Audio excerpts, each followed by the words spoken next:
Hi, I'm Rich Zatkowski, and welcome to another episode of The Wild World of Classics. You know, this year we're going to go in a lot of new directions. In fact, we're going to the auto show this year. We're going to be filming a lot of new cars. It's the 100th year that the auto show has been coming to Chicago. Did you know that Chicago is the birthplace for auto racing? We'll touch on that in future shows also. We're going to be starting a new segment with the Wild World of Classics, and that is the Wild World of Classics takes the mystery out of automotive history. We're going to touch on cars like the Mustang, the Corvette, Duesenberg, real interesting people in the automotive field like Lee Iacocca and John DeLorean, and so many more. We're going to actually go and get footage from museums. We're going to go back and do some more of those things that you guys love the best, and that's working on cars. In fact, we're working on a segment right now. We have a couple of cars. We're going to call the segment Junkyard Dog to Showtime. Today's show, we're going to go over to Journey in Time, a museum. We're going to do another new episode in the show, and that's segment in the show which is going to be called Test Drive and Review. We're going to be test driving new vehicles, letting you know what's out there in the automotive market. Join us with another interesting episode of the Wild World of Classics. You know, from the year 1960 through 1997, the Bonneville Salt Flats have been an interesting place for breaking speed records.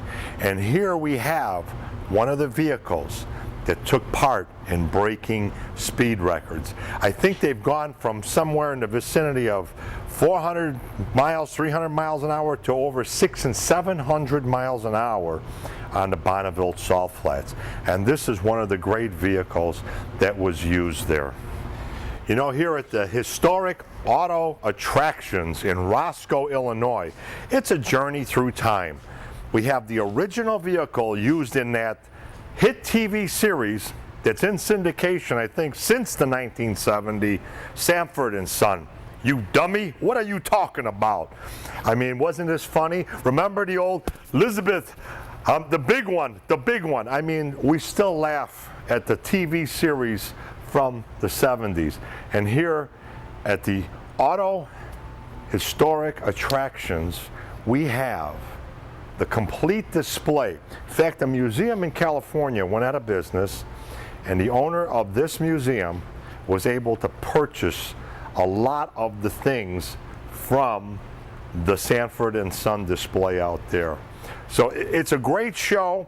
I love the concept of what they've done in the museum here in Roscoe, Illinois, and this is the original truck that was used in the hit TV series that from the 70s with Fred Sanford, or do you call him Red Fox?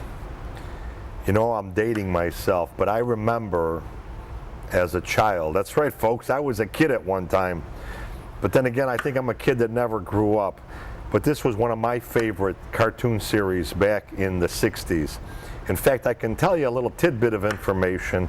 The Flintstones started out in 1962. It was a great cartoon series. Loved watching it, loved Fred and Wilma and Barney, and I'll give you another great tip of information on the Flintstones cartoon series. When it started out, they were going to have a baby. The Flintstones were. And when they had the baby, it originally was going to be a boy. Back then, they were really smart in what they did in marketing and that. And the people behind marketing decided that if they had a girl, they could make a lot more money because they're going to make a doll, Pebbles, and they can sell the doll, and it would sell a lot more than a boy doll. So that's how Pebbles in the Flintstones original cartoon series got started. And this vehicle here is the vehicle that was used in the movie The Flintstones that was just done recently. I'll tell you what, I love coming to this museum because there's just so much of history here, and every time you turn the corner, if you're like me, a kid that never grew up, you'll love this place. You know, I really feel like a little kid when I come through this museum. It's just something unbelievable. I remember watching TV when I was a little kid, and I remember seeing movies that Laurel and Hardy were in, and they were just phenomenal comedians. It just made you laugh no matter what. Well, this is a car. You can convert this into a pickup truck or a car. Back in 1925, this was the one used in the movie with Laurel and Hardy. Big business. This car, back in 1925, went for $281. If you wanted a starter in this car, it was another $25. But if you wanted the pickup truck back to it, that would have cost you another $25. Or $55. It's amazing what they used to do with automobiles, and this is one of the famous ones that was used with Laurel and Hardy. If you'd like to advertise on the Chicago History and Automotive Heaven television and radio show, you can contact me at 312-841-2560. Email me at rautomd@gmail.com. Go to our website and check out all of our stuff. We have a sponsors page on there at richiez.com. That's www.richieze.com. If you have a business, product, or a service, we can put together a package that'll help benefit your business, product, or service. Or if you just like to donate, it's a pledge drive. You can donate to our show and keep us on the air. We're actually looking for sponsors to do a lot more shows like you've seen today. I'm Richie Z. Thank you for watching. Test Drive and Review. The show is going to be doing vehicles hopefully in every show that we do. The first vehicle that we test drove was a Suzuki XL7. It's an SUV, and I was very impressed with the performance. But then again, Suzuki is high in high performance vehicles all along. Suzuki's always been involved with racing with motorcycles. In fact, they're the ones that came up with the Hayabusa motorcycle. That craze just went wild in the last 10 years. But that automobile that we test drove, we had it for about a month, and I really enjoyed it. The one thing I really want to get into was what I really was impressed with. It has a SureTrack, a traction control system. Today, if you're going to be buying any kind of a vehicle, that's one of the top things I would look into. You don't need the four-wheel drive vehicles anymore like you used to have. In fact, when you buy a four-wheel drive vehicle, you're adding about anywhere from about 800 to 1,500 pounds to the vehicle, plus you're spending thousands of dollars for something that you don't really need. Look into getting SureTrack or traction control with the vehicle. Suzuki's vehicle was great when it came to riding in the snow and ice. In fact, the vehicle won't even let you go into spin-outs or let you go faster than the road allows you. The vehicle lights up lights on the dashboard. Very impressed with that. And the ABS braking system was phenomenal.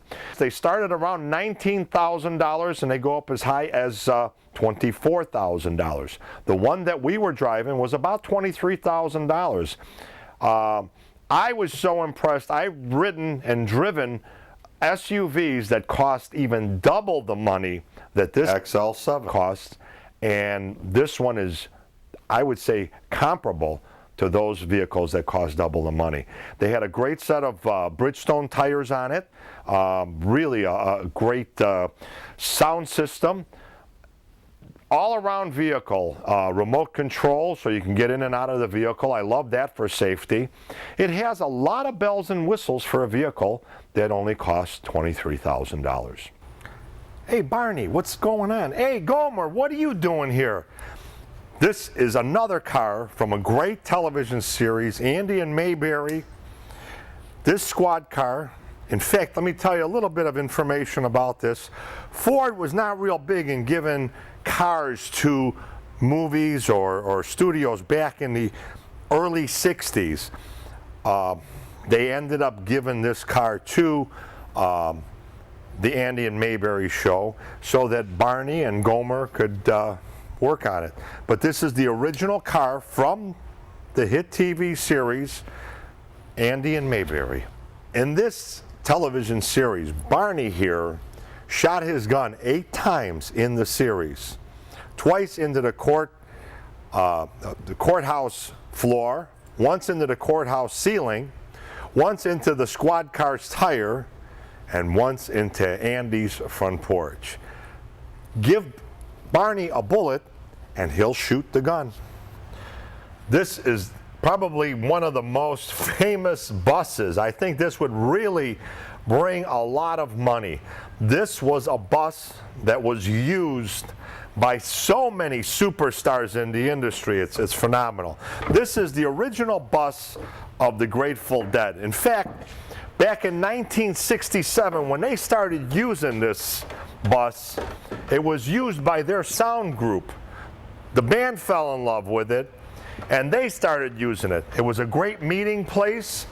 So many famous stars, musicians back in that era, from Hendrix to Joplin to Creedence Clearwater Revival, and on, rode in this bus, talked to the dead in this bus. They actually got together. I'm sure they made a few songs in here and did a few doobies. But this is probably one of the most sought after pieces of history when it comes to music. The Grateful Dead's bus that was used by the band itself from 1967 through 1985. What an interesting piece. Family Truckster, National Lampoon Family Vacation Vehicle, was a Ford LTD Country Squire wagon. This thing was absolutely ridiculous and disgusting. It was way overdone with wood paneling, 8 headlights on the front end, a real interesting grille to say the least, 1982 Tornado oil cooler grills. This vehicle with the hubcaps and missing, which were lost in St. Louis, it's just phenomenal. But this, I think the vehicle helped make the movie a lot more funny because they had a lot of things happen in that movie with this vehicle. You know, it's amazing that you can actually take something and make comedy out of it. Well, that's what they did with this. And when they were stopped in one of the towns that they stopped in, they actually painted honky lips on the side of the vehicle. You know, years ago we were able to do stuff and laugh. Today, I don't know, we've become politically correct, and I don't think you could even do something like that. But this is the actual car from the movie National Lampoon's Family Vacation.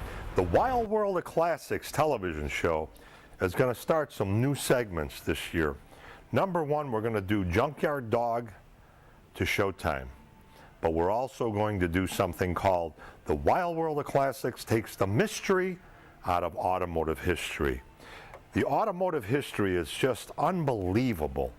And if you ever wanted to hear some stories about beautiful cars, beautiful workmanship, interesting people in the automotive industry, keep watching The Wild World of Classics. Today's show is going to deal with a little blast from the past, and we're going to take some of the mystery out of automotive history.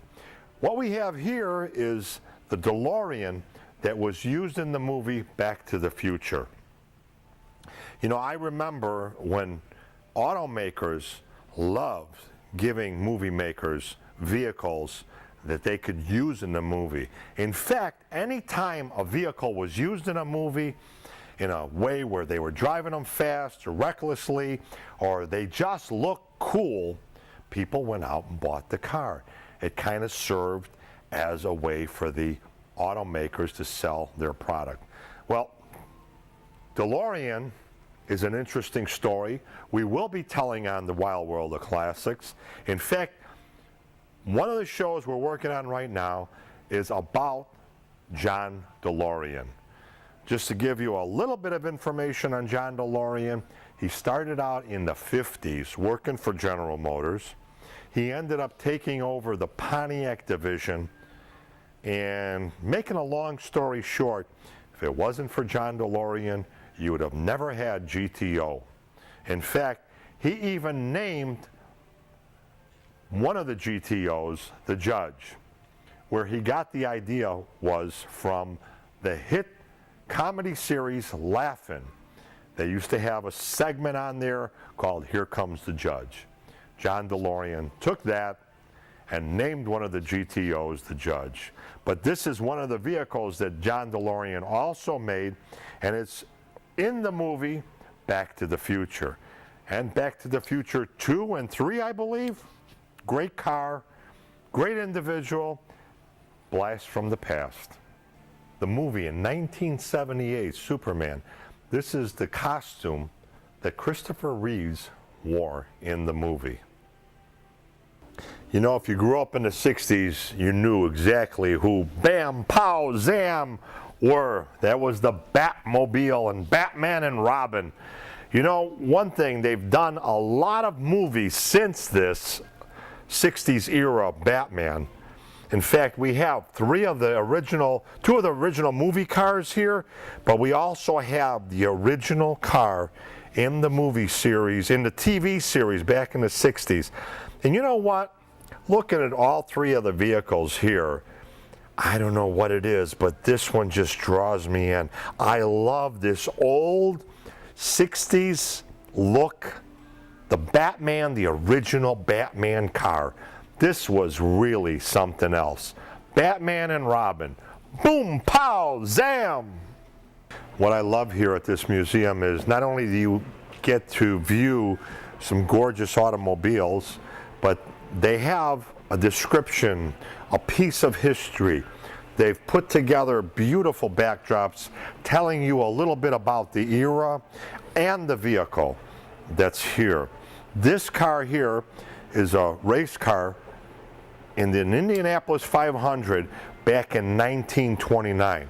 An interesting fact is that Indianapolis Raceway started back in 1911. The first purse was like $27,550 to win. Now we go into a very interesting car. This is the first car that broke the speed record of 200 miles per hour. It was done back in 1977. This is the car, the actual car that broke the speed record of going over 200 miles per hour at a race. It's amazing when you come to a location like this and you get to not only see the car, the interesting stories, and memorabilia from the past. This was an actual suit that was worn by the racer that drove this car. You know, some of these cars have some interesting names. This is known as a slingshot dragster, and it was raced all over the country. It was built originally by Big Daddy Don Garlis, and it was stored for a lot of years, and finally the Historic Auto Attractions purchased this vehicle and brought it to a place where it's got a happy home. This is such an interesting place, so many interesting things to see. What a beautiful slingshot dragster. Back in 1965, you know what? Mopar really made some interesting vehicles. You know, everybody thought that Norm was the only guy. Mr. Norm, if you follow anything out of the 60s, was the only guy doing hot rods and racing. Well, he's a legend in our time, but here's a car that was commissioned, and the top advertiser on this car was J.C. Penney. In fact, this car was called the Penny Pincher. South Oak Dodge in the Chicago area was involved in racing back then in the 60s also. In fact, one interesting tidbit of information, South Oak Dodge is still doing hot rods and racing, and they're still heavily involved with automobiles in the racing industry. But this car was sold, and somebody else bought it. They changed the name on it. A bunch of things happened. They found out it was an original Penny Pincher car from the 60s, and it was brought back in, restored, and then McDonald's got on board, and so did Coca-Cola, and helped pay to keep this car a part of history. You know, it's so interesting that companies get behind these vehicles. Without the companies behind these vehicles, you see all the stickers on them, you wouldn't have a racing industry. It's very expensive to keep a car in the racing industry. If you'd like to advertise on the Chicago History and Automotive Heaven television and radio show, you can contact me at 312-841-2560. Email me at rautomd@gmail.com. Go to our website and check out all of our stuff. We have a sponsors page on there at richiez.com. That's www.richiez.com. If you have a business, product, or a service, we can put together a package that'll help benefit your business, product, or service. Or if you just like to donate, it's a pledge drive. You can donate to our show and keep us on the air. We're actually looking for sponsors to do a lot more shows like you've seen today. I'm Richie Z. Thank you for watching. The oldest race car in existence. This is Richard Petty's 1959 Plymouth. This thing won some races. It was fully restored in 1960. The oldest existing race car that was owned by the King, Richard Petty. This car was driven by Bobby Allison, 1977 Monte Carlo. This is the last car on the NASCAR Winston Cup race circuit to have a 115-inch wheelbase. 1991 Pontiac Grand Prix. They actually call this the cutaway car. You know what? People are so interested in the racing industry that they want to know as much as they can about automobiles. This was purposely made to give the fans what they want to see. They want to actually see how the vehicle is put together, what kind of components they use, how they build the box frames, the chassis, the suspension, and all of that. This car was made for the fans. The cutaway car, 1991 Pontiac Grand Prix. Here we have a beautiful 1964 Ford. You know, Ford was very heavily involved in the racing industry from the beginning. In fact, Henry Ford really spent a lot of money trying to make his Fords faster. In fact, he was the one that made the V8 for the Ford Motor Company. He was the one that told his designers that you're going to make me a V8 engine, and he did get what he wanted. And they became a legend in the industry with fast cars. This one here is a 427 cubic inch engine. Back in 1964, this was a hot car. Rich's top tips on how to save you 2 to 5 gallons per tank full. You know what? The biggest abused part on your automobile is your tires. If you're short 5 to 7 pounds in one tire, you're wasting about 2 gallons per tank full. If you have more than one tire that's low on air pressure, about 10 pounds or so, you're probably wasting 3 gallons per tank full. You know, another interesting thing too is we need to keep our cars maintained. Keep the air pressure proper in tires, keep them rotated. Last summer, we received 2 sets of tires for cars that we work on the show from Bridgestone, and they were both really great tires. A set of tires for the Corvette and a set of tires for the truck. The new compounds in tires are really well. If you're going to be buying tires, buy something of quality. By keeping your car clean, putting even a coat of wax on it will keep your car going down the street a lot better. You'll be more aerodynamic. One thing I want to talk about is Rain-X for the windows of the vehicle. This winter we've had a lot of snow and ice. If you put Rain-X on your windows of your automobile, even when the snow and ice hits, it doesn't stick as well, and you won't be scraping for a long period of time in the cold weather. An air filter is very important in an automobile. Most automobiles run on 25 to 35 parts of air to 1 part of gas. When you have a dirty air filter, you are wasting a lot of gas because you're burning a lot more gas than you are air. So change that air filter. And I also want to touch on the oil. Oil is not only a lubricant, but it keeps the motor cool. By changing your oil and oil filter every 2,500 miles, you will have your car running more efficiently and you'll save miles per gallon. Removing all the clutter and debris that we have in our automobiles will save us miles per gallon. Every pound of things you have inside your car that you're not using makes you use more gallons per mile.